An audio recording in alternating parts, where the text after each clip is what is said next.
All right, so I'm a human. Okay, maybe I was wrong about Cardano. Maybe there wasn't sell the news event, and the holders of Cardano are just that resilient, and they're doing things that we've never seen before.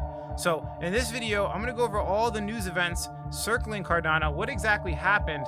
They actually have like close to 100 smart contracts, and I'm gonna go over, of course, Bitcoin as well as the macro broader cycle of cryptocurrency and the climate, because we have to see Bitcoin and other cryptocurrencies doing well. It's going to help Cardano flourish in the future. We'll go over all of that and more. Keep watching.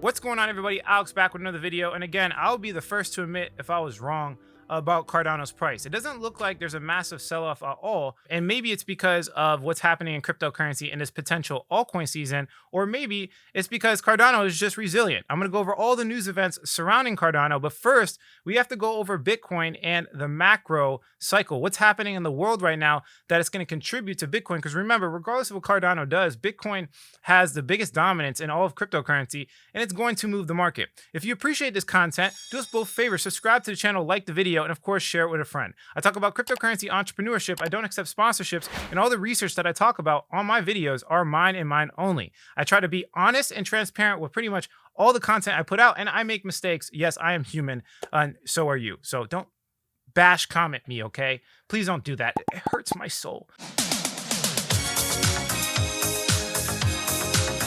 Or maybe it doesn't. Let's go into the actual video. So if we come over here, this is just kind of reminding us what we're in cryptocurrency for. So I'm going to pop this open right here, and I'm going to play this. This is by Michael Saylor, which is one of the biggest public companies when it comes to Bitcoin holdings. Again, we're talking about Bitcoin because remember, it's still the best and biggest cryptocurrency right now. Now, it could be different in the future, but we need to see Bitcoin shine before we can see other cryptocurrencies do well, including Cardano, guys. Until Cardano kind of exits the cryptocurrency system and has a full ecosystem, fully developed ecosystem, you still have to watch Bitcoin and the broader cryptocurrency perspective. So let's watch what he has to say here, because it's going to bring us back down to earth on some of this, hype that we've been seeing. If I tell you there's 21 million blocks in cyberspace and each one's a Bitcoin, and the world's going to consist of 21 million blocks, and you showed up there 200 years before everybody else showed up, you would think, I'm just going to start buying city blocks in cyberspace as fast as I can. So we bought ourselves some, and then we realized that there are more to be bought. And so we kept buying. If I tell you there's 21 million blocks in cyberspace and each one's a Bitcoin. So basically, the point he's trying to make here, and it's the same thing for NFTs and the same thing for Cardano, is basically, guys, it's artificial truth, right? There's a public blockchain that shows pretty much every transaction on Cardano as well as Bitcoin. So it's very similar in the fact that, look, you own a piece of cyber real estate in the future, and there's going to be more adopters of cryptocurrency the same way that there's going to be adopters of, for example, real estate. And in the future, it's going to become more scarce. So you are one of the few people. You guys are ahead of the curve by far, and we are on the cusp of innovation by far. This is also another reason, besides the cryptocurrency, we're starting to see the narrative in traditional finance open up. Guys, when I first got involved with cryptocurrency, basically it was called a Ponzi scheme. That is out of the question now. Nobody could ever say it's a Ponzi scheme. If it was, it would be the greatest Ponzi scheme on planet Earth. So we're seeing, like I said, traditional finance open up in front of our eyes. And look what they're talking about, which opens a gateway for Cardano and other layer one blockchains. It's actually amazing. It was very strange. A lot of things that seemed like they were contradictory that Ray Dalio said, like, I own Bitcoin, I think you should own it, but it has no intrinsic value, and it's probably going to be worthless if it gets too big and they put it out of business. So a lot, but then he said, but you know what? I'm not an expert. I don't really understand how it works, so I don't really know what I think. First off, can I just ask you, do you think that Bitcoin itself or blockchain has Let me just really quickly, before he starts answering some of these questions, do you guys see the way that he framed it? Do you see how he framed the conversation, saying that there's conflicting, evidence here, saying that there's conflicting messages coming out of Ray Dalio? It's crazy how they do this, but that's how he set the tone of the conversation. And it's for obvious reasons. Like, it's crazy. Intrinsic value? Joe, I think that is why everyone's so excited about it. There is actually real utility being shown in the world of cryptocurrencies and blockchains. Bitcoin has now become less and less relevant to the overall ecosystem in terms of market cap to the whole cryptocurrency um, TAM, if you will. And what we've seen is alternatives such as Ethereum, Avalanche, which is what we're talking about today, where there's actual utility. We have over $200 billion of. Okay, so he's obviously biased towards Avalanche because that's who he works for, but it's really for any layer one cryptocurrency, not just Avalanche. Value in decentralized finance in the ecosystem. You have NFTs. I know you guys love talking about NFTs. There's over $100 million per day of transactive value of NFTs. And back in August, there were times when there were, $1 million per day of NFTs being transacted. And the other thing that people see in terms of utility is that it's no longer just crypto native people who are doing this P2P finance and this weird decentralized finance or creating crazy, digital collectibles. We're seeing traditional finance people very interested in these yields. We're seeing artists, we're seeing companies that license stuff, trying to figure out how to use the NFT in order to improve their business and also participate. Athletes all trying to create social tokens where they can get in touch with their fans directly. As opposed to right now, basically they have to go pay a place like Facebook or Google to get contacted to their fans. Suddenly you have technologies that can change business models where there's real use cases for not just finance people, for all sorts of people. It's amazing. The utility was very strange. A lot of. So obviously you can see, they're opening up to decentralized finance and NFTs and all of these ecosystems. So very bullish for Cardano or pretty much any layer one or any altcoin. They're definitely opening up now. It's clear that cryptocurrency's here to stay. In other news, I thought this was really funny. I just wanted to show you guys, when it comes to NFT space, some of these NFTs are doing really well. RIP NFT winter from September 1st, 2021 to September 15th, 2021. So we did see the price of NFTs drop slightly in this 2-week period. And now I guess they're already back up. Maybe it's because of the altcoin market doing really well right now. So very interesting. We have another, I guess you can say, on-chain metric report here from Lark Davis. He has a great YouTube channel. You could definitely go watch him. I don't watch him as much, but he definitely has something very interesting here. He basically said the liquid supply of Bitcoin peaked in early 2020. In my opinion, it will never be that high again. It was the high watermark. The 2020s will be the supply side crisis for BTC. So as you can see right there, this was like the highest point. And he's saying that we expect to continue downwards when it comes to the supply of BTC. And for my opinion, I'm agreeing with what he has to say. We have whole countries adopting Bitcoin now, and they're not the type of people to buy and sell. They're going to hold it over a long period of time. We have public companies like MicroStrategy putting in $270 million into Bitcoin at the price of $48,000 Bitcoin. They're not buying, to make a 10% increase. He's trying to double his money. He really thinks it's going to go to $100,000. We have a lot of long-term investors accumulating right now. Whales right now have been accumulating, and these people typically do not sell for long periods of time. They're not trading Bitcoin like that. So this is a positive environment, in my personal opinion, for Bitcoin, which creates a positive environment for everybody in cryptocurrency. In other news, we actually have the Bitcoin mean transaction volume reaching an all-time high. The 7-day moving average just reached an all-time high literally today. This is obviously bullish as well. And then we have this big piece of news here for Bitcoin. After these couple other, comments and concerns on the crypto market, then we'll jump into Cardano. Right here, Plan B, China's Lehman moment. The money printing will be massive. I repeat, massive. This is good for Bitcoin. So what does he mean by this? Basically, in China, they have a really big real estate group. China Evergrande's liquidity crisis deepens. Reports flags interest payment miss. So basically, there's a big real estate group, one of the biggest in the world, the Evergrande Group. And if we can see from actual Wikipedia, they're basically a real estate group. It's China's second largest property developer by sales, making it the 122nd largest group in the world by revenue, according to the 2021 Fortune Global 500 list. Basically, what's happening with them is they're unable to pay loan interest due September 20th. That's literally coming up. Maybe this is the catalyst behind Bitcoin's price increasing. Evergrande is still discussing with banks the possibility of extending payments and rolling over some loans by maybe printing money. There's clearly a liquidity crisis in China. And when you guys understand macroeconomics, there's pretty much like a domino effect when we see one country have issues, especially when it says something as big as China right here, like one of the biggest economies, if not the biggest economy on planet Earth, then we're going to see it start knocking other dominoes down. Maybe the United States is the last domino, but we're going to start seeing it affect other countries. Regulators have warned of the broader risk to the country's financial system if the company's $305 billion of liabilities aren't contained. Again, the reason why he's quoting the Lehman Brothers is because something similar happened in the United States, and it pretty much put us in a depression/recession, whatever you want to call it. Housing market crash. Everybody, got screwed over for it basically, and the banks bailed out, the real estate group. And the same thing is happening right now in China. This is actually massively bullish for cryptocurrency, guys. This is the way it goes, right? Macroeconomics. I know a lot of people don't want to talk about the macroeconomic environment because it's really boring, but in general, this is like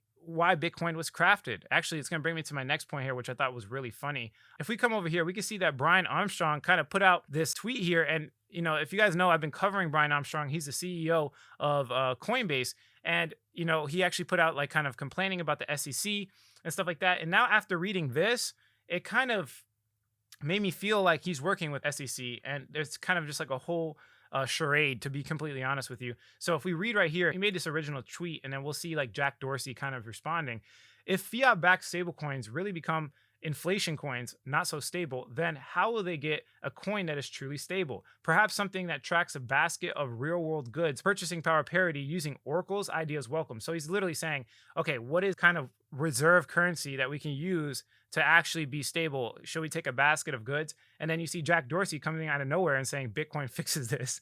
And it's like literally true. That is literally the whole point of Bitcoin existing in the first place. Again, it looks like Brian Armstrong is kind of jumping into the highlight of the cryptocurrency space and then trying to change the narrative by asking questions like this, like what's a truly stable coin? Like what is going to exit the current monetary system and protect us against inflation? And he's trying to come up with like another solution, but Bitcoin is literally the whole purpose of Bitcoin is for this exact reason. And it's funny that Jack Dorsey coming out with this comment and everybody kind of liking it and stuff like that. It's actually really, really funny. But this just makes me question pretty much everything he's been doing. Is he working with the SEC? Probably, most likely. And this whole entire charade of them feeling sorry or whatever, and him trying to put out like this thing, they're probably on the same side. I mean, if you really think about it, how did Coinbase become the #1 cryptocurrency exchange? It wasn't by, being the best product because of regulation, right? It's because they complied the most with the SEC and the SEC allowed them to exist. So very interesting topic of discussion here. Comment below. What do you guys think? Do you think it's a charade or you think he's actually serious and doesn't understand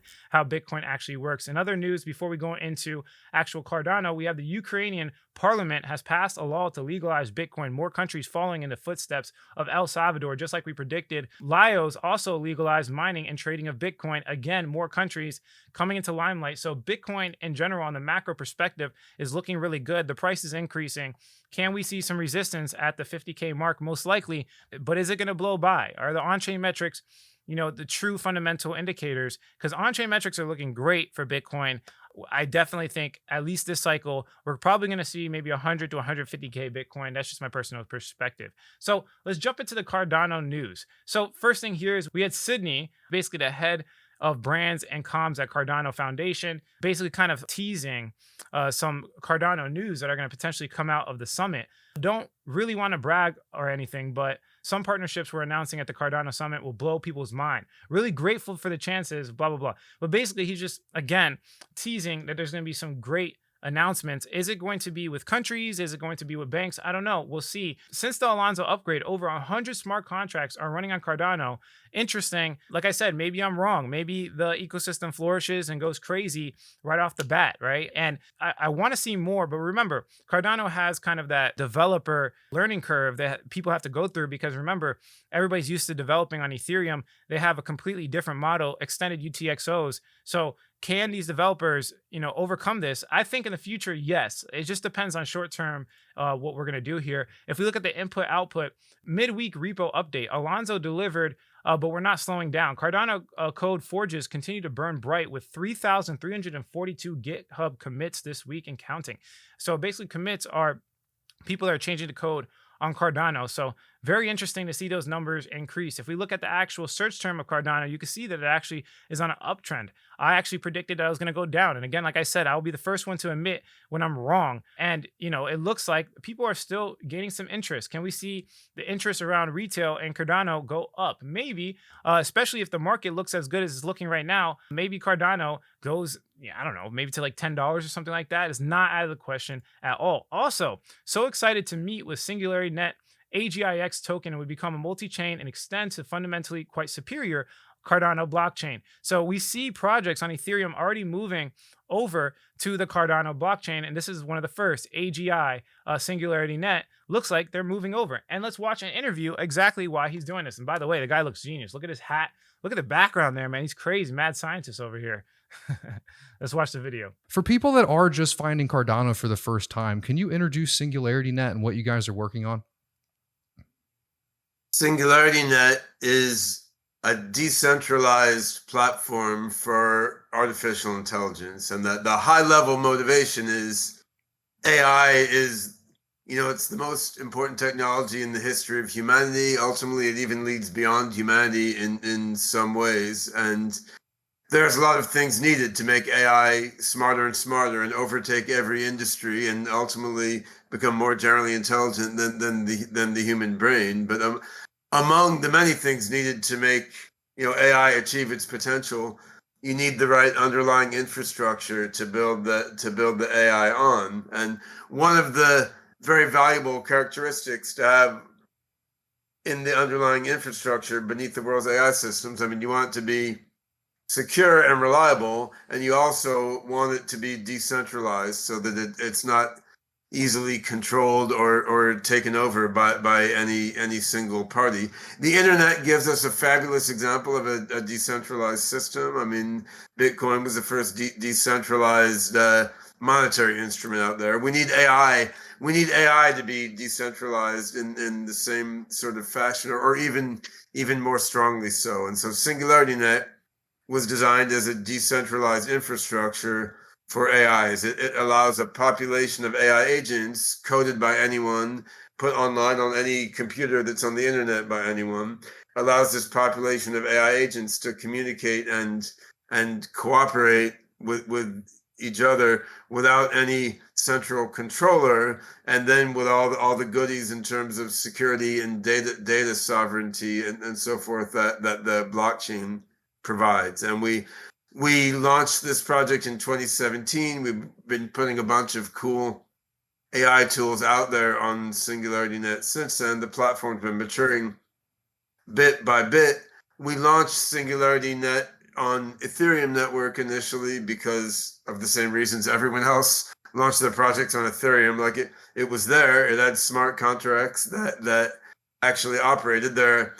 The Solidity language is kind of ugly and easy to put bugs in your code with it, and it's slow, it's expensive, but it existed, which is highly valuable if you want to do stuff in the real world, right? And so, once I saw that someone was building smart contracts in the Haskell language, which I've been developing on since before most people listening to this were born, probably. It seemed like higher order functional language is the right way to go if you want really scalable, secure code for the decentralized infrastructure of a global AI network or anything else. So once I found out what Cardano was about, I'm like, well, we've got to be extending Singularity in that direction. And I think that partnership has advanced considerably even since we last talked, right? And with the launch of Plutus,